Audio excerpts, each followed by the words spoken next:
नमस्ते दोस्तों, आप सभी का मेरे चैनल में स्वागत है। आई होप आप सभी लोग बहुत अच्छे होंगे। फिर से आज अपने सीट की पेटी बांध दीजिए क्योंकि हम लोग एक लंबी उड़ान के लिए जा रहे हैं और ये लंबी उड़ान लगभग 35 मिनट की होगी। और इस प्लेन का नाम है भाषा लिपि एवं हिंदी का संवैधानिक विकास। तो आज हम जानेंगे कि हिंदी की लिपि क्या है, जो कि BPSC, UPSSC, BSSC, UP police, Bihar police जैसे तमाम एग्जाम के लिए जो बहुत जरूरत है। तो चैनल को लाइक करिएगा, चैनल को सब्सक्राइब कीजिएगा और वीडियो को लाइक और शेयर कीजिएगा, है ना। तो चलिए स्टार्ट करते हैं। बहुत मेहनत के बाद ये बना है, अंत तक जुड़े रहिएगा। लिपि प्रत्येक भाषा का अपना एक लिपि होती है जिसमें उस भाषा को लिखा जाता है। लिपि का आधार लिखित है, संकेत होते हैं। हिंदी की लिपि देवनागरी, अंग्रेजी की रोमन, उर्दू की फारसी तथा पंजाबी गुरुमुखी है। पंडित कामता प्रसाद गुरु के अनुसार लिखित भाषा के मूल ध्वनियों के लिए जो चिन्ह लिए गए हैं वे वर्ण कहलाते हैं, लेकिन जिस रूप में ये लिखे जाते हैं उसे लिपि कहते हैं।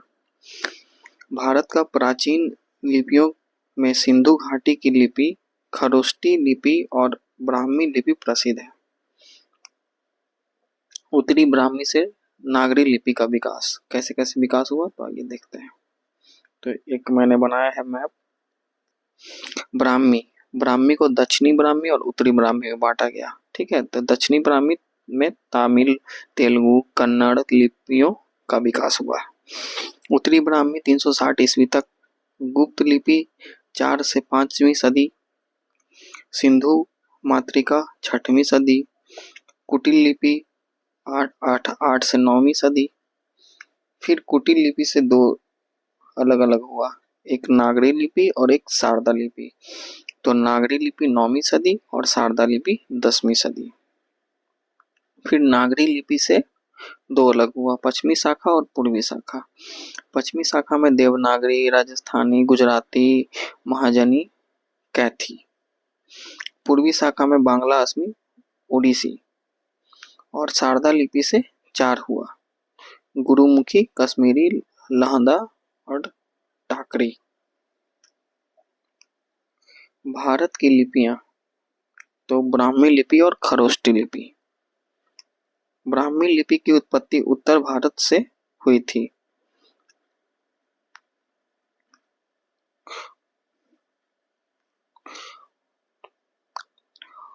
उगरी लिपि के अंतर्गत ब्राह्मी लिपि की 4 शैलियां विकसित हुई: गुप्त लिपि, कुटिल लिपि, शारदा लिपि, प्राचीन नागरी लिपि। ब्राह्मी लिपि के प्राचीनतम नमूने उत्तर प्रदेश के बस्तर जिले के पिपरावा के स्तूप तथा राजस्थान के अजमेर जिले के बडली गांव से मिले हैं। गुप्त काल के आरंभ से ही ब्राह्मी 2 भागों में बट गई, उत्तरी ब्राह्मी और दक्षिणी ब्राह्मी। उत्तरी ब्राह्मी के विस्तार क्षेत्रों में उत्तरी भारत के बिहार, मध्य प्रदेश, राजस्थान, गुजरात, हरियाणा, पंजाब, हिमाचल प्रदेश आदि राज्य शामिल हैं। देवनागरी लिपि।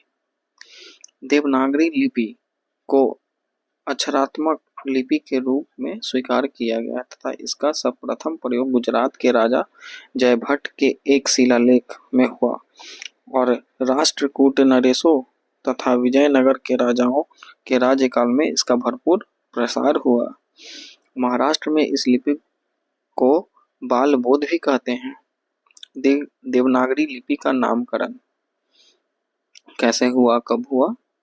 कुछ विद्वान इसे गुजरात के नागर ब्राह्मणों से जोड़ते हैं, तो कुछ शब्द से जोड़कर देखते हैं। गुजरात में सर्वप्रथम प्रचलित होने से वहां के पंडित वर्ग अर्थात नागर ब्राह्मणों के नाम से इसे नागरी कहा गया। देव भाषा संस्कृत में इसका प्रयोग होने से इसके साथ देव शब्द जुड़ गया। देवताओं की उपासना के लिए जो संकेत बनाए जाते थे उन्हें देवनागर कहते थे। वे संकेत लिपि के सामने थे, वहीं से इसे देवनागरी कहा जाने लगा। देवनागरी लिपि बाईं ओर से दाईं ओर लिखी जाती है, जबकि फारसी लिपि, उर्दू, अरबी भाषा की लिपि दाईं से बाईं ओर लिखी जाती है। देवनागरी लिपि के गुण और दोष। तो गुण क्या क्या है? देवनागरी लिपि में जो बोला जाता है वही लिखा जाता है। इसमें एक ध्वनि के लिए एक ही वर्ण संकेत है। देवनागरी लिपि का प्रयोग बहुत व्यापक है। इसका प्रयोग संस्कृत, नेपाली, हिंदी, मराठी आदि के अतिरिक्त पंजाबी और गुजराती के लिए भी होता रहा है। इसमें उच्चारण के सूक्ष्मतम भेद को भी प्रकट करने की क्षमता है। देवनागरी का प्रत्येक अक्षर उच्चरित होता है, अर्थात इसमें कोई भी मुख वर्ण नहीं है। वर्णमाला ध्वनि वैज्ञानिक पद्धति के अनुरूप है। इस लिपि में स्वर तथा व्यंजनों की अत्यंत वैज्ञानिक एवं क्रमबद्ध रूप से व्यवस्थित किया गया है। यह लिपि भारत की अनेक लिपियों में निकट है, इसलिए सबको सुलभ है। देवनागरी लिपि अत्यंत गत्यात्मक एवं व्यवहारिक लिपि है। इस लिपि में लेखन और मुद्रण के अक्षर में एकरूपता है। दोष। अब दोष क्या क्या है भैया?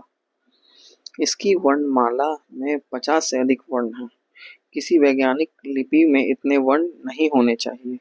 वर्षों के संयुक्तिकरण में र के प्रयोग को लेकर भ्रम की स्थिति बनी रहती है। इसके टंकन तथा मुद्रण में भी कठिनाई होती है। ख को लोग ऐसे ही पढ़ते हैं, पढ़ा जा सकता है। अनुस्वार एवं अनुनासिकता के प्रयोग के एकरूपता का अभाव। ई की मात्रा ये जैसे है का लेखन वर्ण के पहले लेकिन उच्चारण वर्ण के बाद होता है। देवनागरी लिपि के कुछ वर्णों के उच्चारण तथा लेखन में भ्रम की स्थिति बनी रहती, जैसे ज्ञ, तालव्य सा, मूर्धन्य सा, दंती सा, है ना, के उच्चारण में तथा भ तथा म वर्ग में के लेखन में अगर हल्का सा लाइन छोड़ दिए तो भा हो जाएगा। स तथा र और जैसे आधा सा लिखते हैं तो र भी वैसा ही लिखते हैं, और घ तथा ध के लेखन में जरा सी असावधानी से जग की स्थिति बन जाती है। देवनागरी लिपि में किए गए सुधार। सर्वप्रथम महावीर गोविंद रानाडे ने 1889 ईस्वी में लिपि सुधार समिति का गठन किया। काका कालेलकर ने अ की 12 खड़ी का सुझाव दिया तथा स्वर ध्वनियों की संख्या को कम कर दिया गया, जैसे अ, आ, हर्षई, उसके बाद फिर दीर्घई है नहीं, फिर से अ है, फिर हर्षऊ, दीर्घऊ, फिर ए, जैसे अ के ऊपर ए है, फिर अ है, फिर ओ, फिर ओ। डॉक्टर श्याम सुंदर दास ने पंचमा अक्षर के स्थान पर अनुस्वार का प्रयोग करने का सुझाव दिया, जैसे हिंदी को हिंदी, कंठ को कंठ। श्रीनिवास का सुझाव था कि महाप्राण ध्वनियों के स्थान पर अल्प प्राण ध्वनियों को सम्मिलित कर उनके नीचे कोई चिन्ह लगाकर प्रयोग किया जाए। हिंदी साहित्य सम्मेलन प्रयाग 5 अक्टूबर 1941 ने लिपि सुधार हेतु एक बैठक की, जिसमें मात्राओं को उच्चारण क्रम में लगाने तथा छोटी ई की मात्रा को व्यंजन के आगे लगाने का सुझाव प्रस्तुत किया। वर्ष 1947 में उत्तर प्रदेश सरकार द्वारा गठित समिति के अध्यक्षता नरेंद्र देव ने की, जिसमें निम्न सुझाव प्रस्तुत किए गए।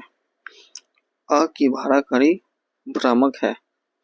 मात्राएं यथा स्थान रहे, परंतु उन्हें थोड़ा दाईं ओर लिखा जाए।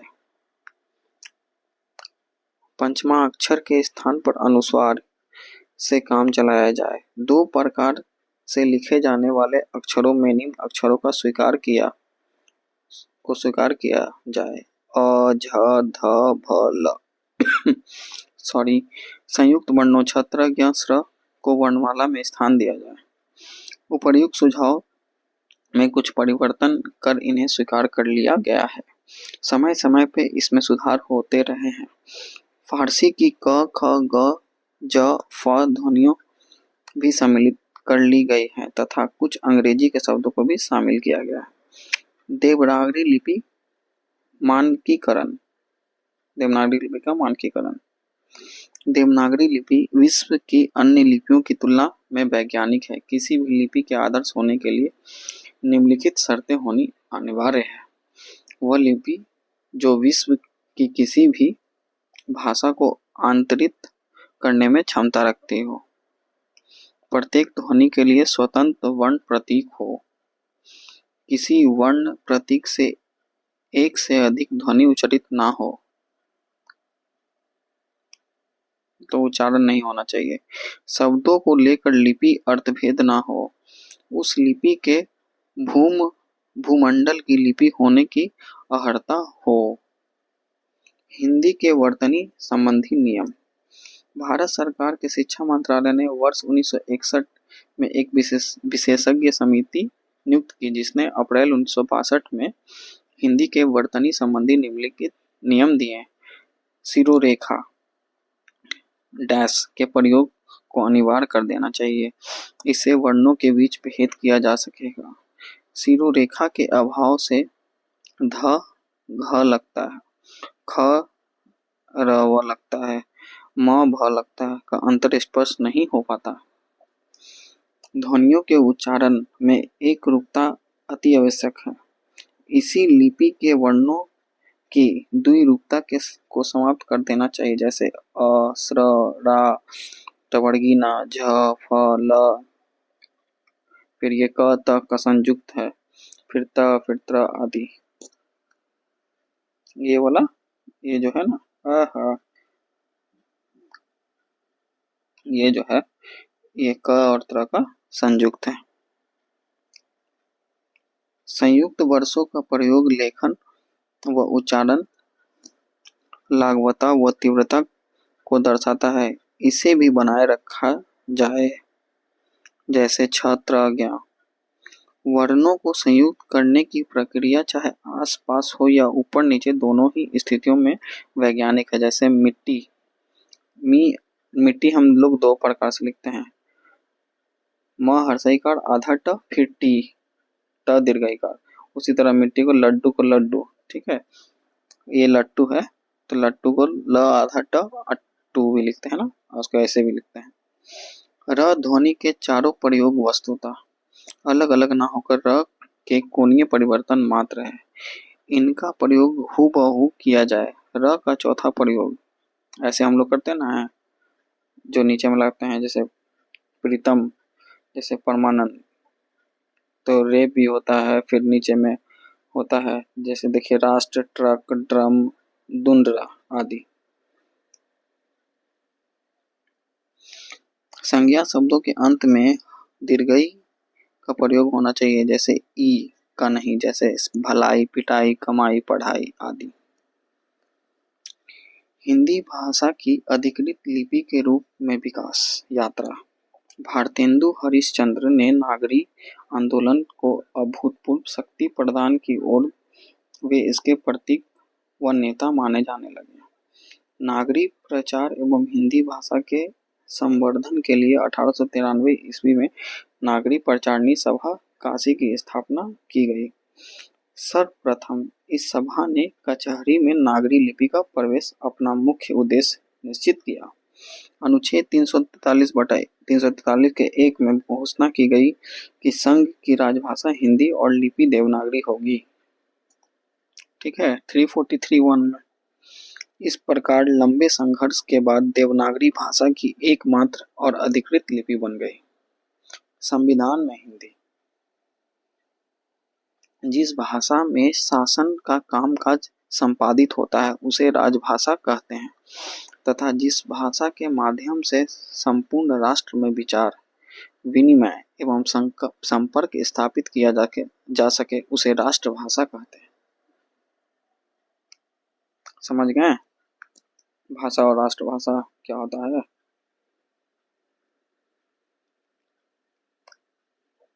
संविधान सभा ने भारतीय संविधान के भाग 17 में अनुच्छेद 343 से 351 के अंतर्गत राजभाषा संबंधी प्रावधान सर्वसम्मति से 14 सितंबर 1949 को पारित किए हैं। 26 जनवरी 1950 को हिंदी को भारत की राजभाषा के रूप में संवैधानिक मान्यता प्राप्त प्रदान की गई। संविधान सभा ने 14 सितंबर 1949 को भाषा संबंधी विधेयक पारित किया और हिंदी को मान्यता प्रदान की गई। इसलिए 14 सितंबर को हिंदी दिवस के रूप में मनाया जाता है। भारतीय संविधान की भाषाएं एवं उनकी लिपियां। तो भाषा और लिपि हिंदी देवनागरी, संस्कृत देवनागरी, गुजराती देवनागरी, नेपाली देवनागरी, डोगरी देवनागरी, कोंकणी देवनागरी, मराठी देवनागरी, बोडो देवनागरी, संथाली ओलचिकी देवनागरी, मैथिली तिरहुता और देवनागरी है। कश्मीरी देवनागरी, सरदा अरबी, फारसी, असमिया असमिया, उड़िया उड़िया, सिंधी देवनागरी, फारसी अरबी, उर्दू फारसी अरबी, कन्नड़ कन्नड़ में, तेलुगु तेलुगु में, तमिल तमिल में, पंजाबी गुरुमुखी, बांग्ला बांग्ला में, मलयालम मलयालम में, मणिपुरी मैतेई माइकी। अब राजभाषा के विकास से संबंधित संस्था कौन कौन है और स्थापना वर्ष क्या क्या है ना। तो संस्था का नाम है प्रकाशन विभाग, सूचना एवं प्रसारण मंत्रालय के अधीन, नई दिल्ली, 1944 में स्थापना हुआ था।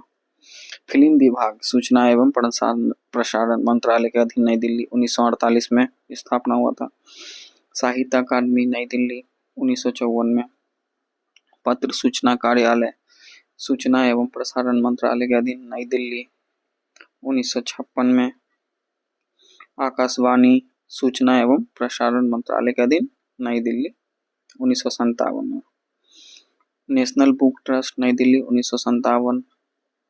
केंद्रीय हिंदी निदेशालय, नई दिल्ली, 1960। वैज्ञानिक तथा तकनीकी शब्दावली आयोग, नई दिल्ली, 1971 में हुआ था।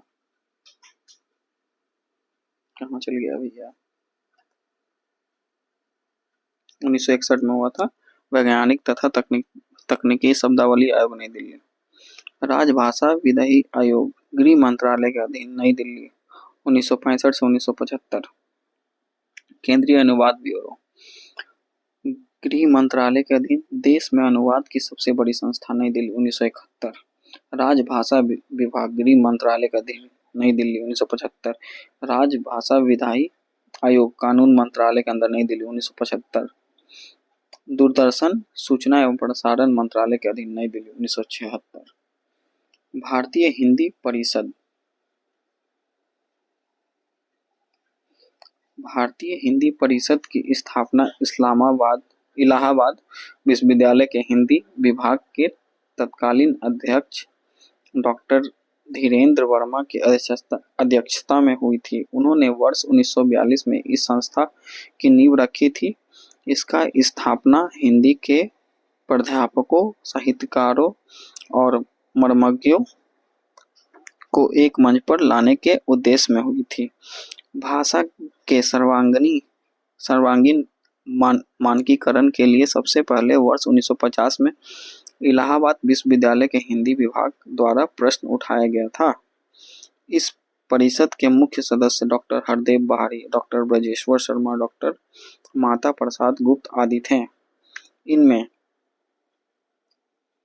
धीरेन्द्र वर्मा देवनागरी लिपि चिन्हों के में एकरूपता, डॉक्टर हरदेव बहारी ने वर्ण विन्यास की समस्या, ब्रजेश्वर शर्मा ने हिंदी व्याकरण तथा डॉक्टर माता प्रसाद गुप्त ने हिंदी शब्द भंडार का स्थिरीकरण विषयों पर अपने अपने प्रतिवेदन प्रस्तुत किए। केंद्रीय हिंदी निदेशालय, केंद्रीय हिंदी निदेशालय की स्थापना 1 मार्च 1960 को हुई। इसके कार्यों में हिंदी भाषा के कोशों का संकलन और उसका प्रकाशन, देवनागरी लिपि एवं हिंदी वर्तनी का मानकीकरण करना आदि शामिल है। केंद्रीय हिंदी निदेशालय ने लिपि के मानकीकरण पर अधिक ध्यान दिया और देवनागरी लिपि तथा हिंदी वर्तनी के मानकीकरण 1983 शीर्षक में एक मानक ग्रंथ प्रकाशित किया, जो हिंदी को एकरूपता और शुद्धता हेतु एक महत्वपूर्ण कदम रहा। विश्व हिंदी सम्मेलन। विश्व हिंदी सम्मेलन हिंदी भाषा का सबसे बड़ा अंतर्राष्ट्रीय सम्मेलन है, जिसमें विश्व भर के हिंदी विद्वान, साहित्यकार, पत्रकार, भाषा विज्ञानी, विषय विशेषज्ञ तथा साहित्य प्रेमी उपस्थित होते हैं। विश्व हिंदी सम्मेलन का उद्देश्य संयुक्त राष्ट्र संघ यूएनओ की भाषाओं में हिंदी को स्थान दिलानी और हिंदी का प्रचार प्रसार करना है। वर्ष 2023 तक संपन्न विश्व हिंदी सम्मेलन निम्नलिखित हैं।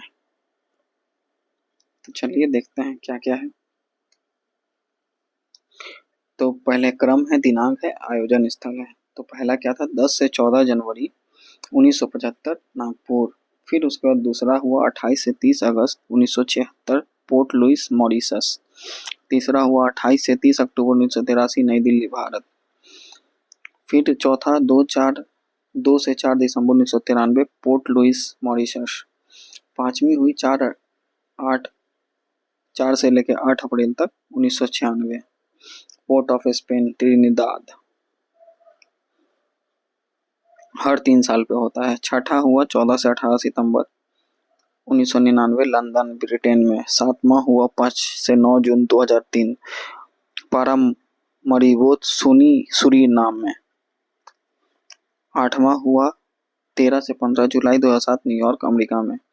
नौवां हुआ 22 से 24 सितंबर 2012 जोहान्सबर्ग दक्षिण अफ्रीका।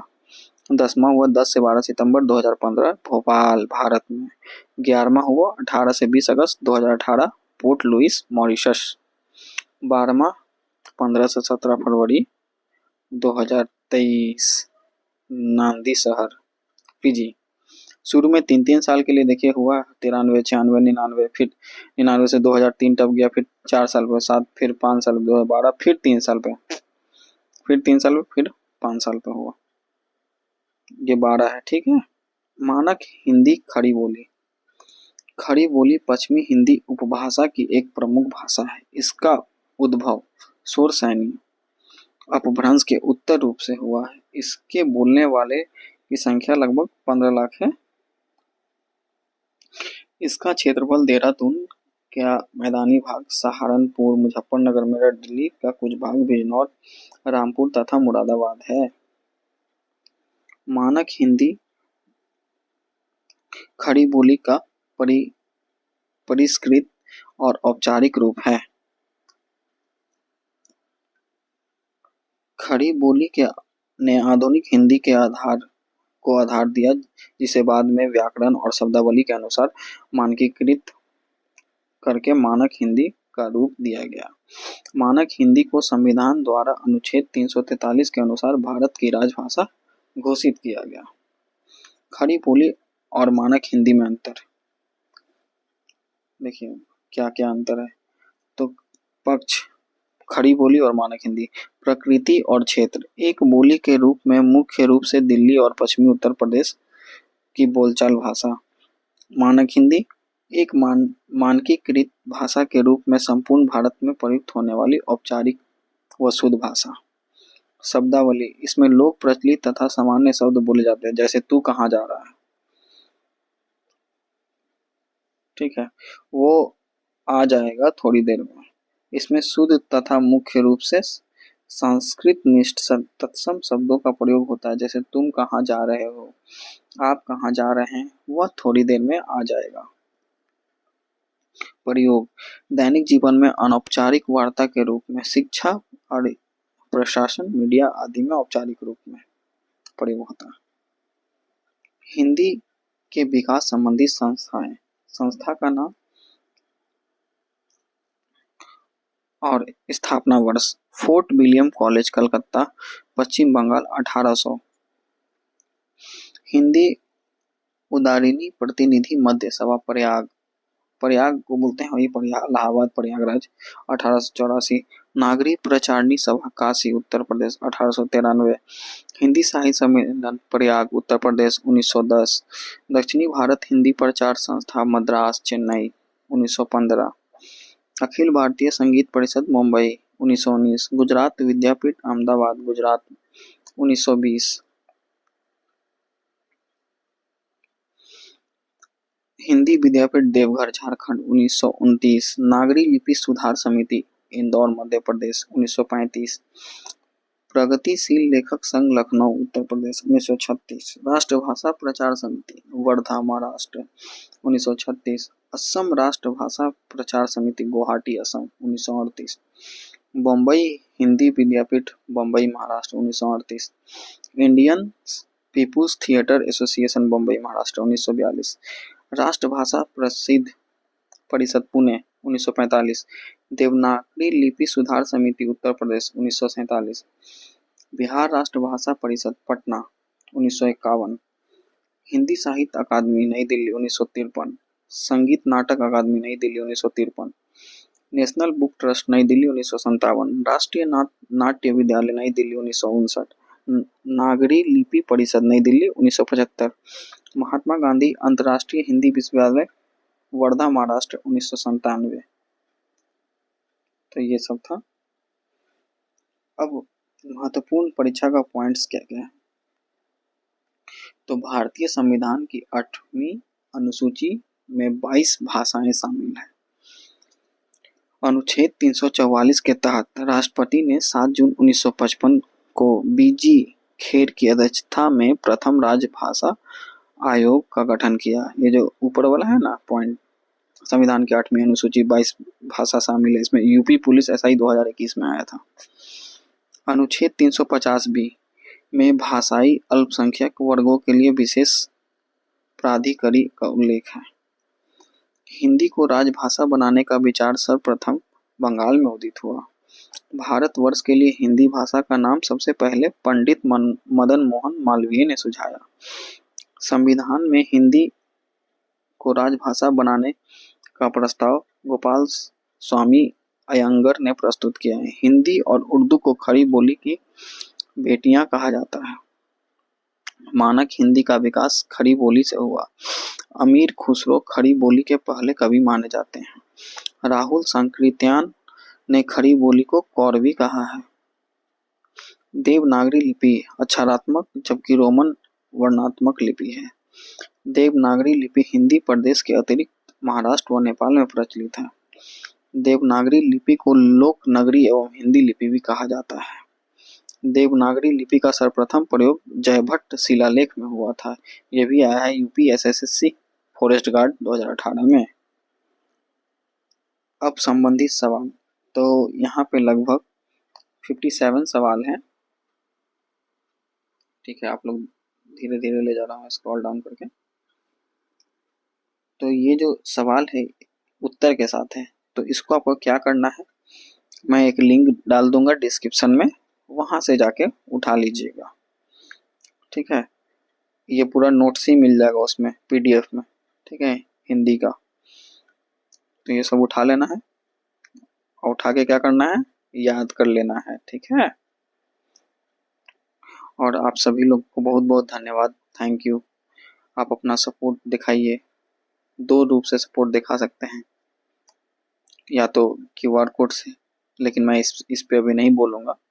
आप लाइक शेयर और सब्सक्राइब कीजिए और ज़्यादा से ज़्यादा वीडियो को शेयर कीजिए ताकि ज़्यादा लोग देखें, है ना।